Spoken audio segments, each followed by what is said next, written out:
अभी किन्हीं का मुझे मैसेज आया था और उन्होंने मुझे मैसेज में लिखा था कि जो गौ कसाई खाने जाती है या गौ तस्करी होती है उसका मूल कारण है यहाँ के राजनेता।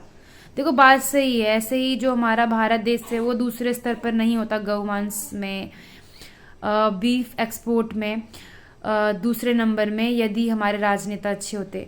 पर इसका मूल कारण भी हमें जानने की आवश्यकता है कि कैसे और क्यों ये चीज़ें हो रही हैं और कहाँ से ये चीज़ें हो रही हैं। इसका मूल कारण है डेयरी इंडस्ट्री, जहाँ से ये चीज़ें हो रही हैं। और अगर और अच्छे से जानना चाहते हो तो इसके जो बीच में है वो है हम लोग। यदि हम लोग ही गाय का दूध पीना बंद कर दें तो डेयरी इंडस्ट्री जो दूध बना रही है वो भी बंद कर देगी।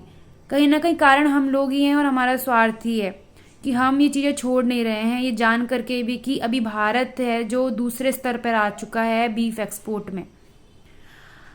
अभी जानने की यह आवश्यकता है कि क्या क्या चीज़ें डेयरी इंडस्ट्री में होती हैं गौ के साथ। सबसे पहले तो है कि गौ के संग बहुत ज़्यादा हिंसा करी जाती है दूध उत्पाद में।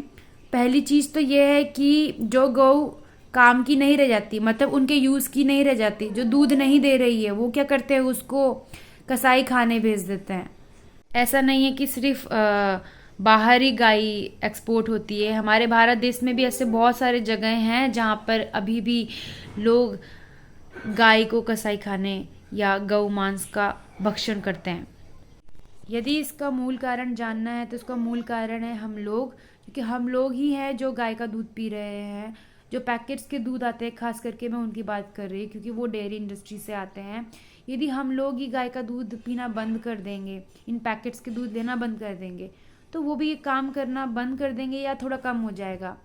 यानी कि हम लोग यदि दूध पीना बंद कर देंगे तो डेयरी इंडस्ट्री अपने आप थोड़ी कम हो जाएगी और जो बीफ एक्सपोर्ट हो रहे हैं वो रुक जाएंगे, क्योंकि गाय अब उनके दूध के लिए भी यूज़फुल नहीं रहेगी। जो है ये पूरा एक चेन है, हम लोग इससे जुड़े हुए हैं कहीं ना कहीं, क्योंकि जो जो दूध है वो कहीं ना कहीं हम लोग ही इस चीज़ को यूज़ कर रहे हैं। यदि हम लोग इस चीज़ को बंद कर दें यूज़ करना तो जो डेयरी इंडस्ट्री अपने आप रुक जाएगी या बहुत कम हो जाएगी और बीफ एक्सपोर्ट अपने आप रुक जाएगा।